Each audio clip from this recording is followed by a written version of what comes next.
महापालिका स्तरावरील सुब्रतो मुखर्जी शालेय फुटबॉल स्पर्धेत पोद्दार इंग्लिश शाळेने विजेतेपद पटकावले। सांगली मिरज रस्त्यावरील क्रीडा संकुल इथं या स्पर्धा पार पडल्या।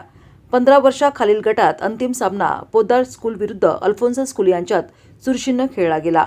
दोन्ही संघ पूर्ण वेळेत बरोबरीत राहिल्याने ट्रायबेकरमध्ये सामन्याचा निकाल जाहीर करण्यात आला।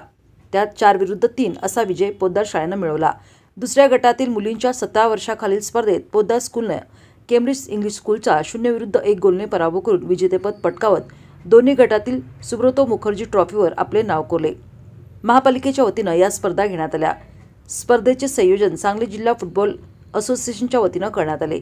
स्पर्धा पार पाडण्यासाठी महापालिकेच्या क्रीडाधिकारी स्नेहकांता वरुटे, फुटबॉल असोसिएशनचे अध्यक्ष जोगुबाई सय्यद, अमजद जेलर, बाबू नरगुंदे, पंच अनिल शिकलगार, आसिफ सारवान, तौफिक सय्यद यांनी सहकार्य केले।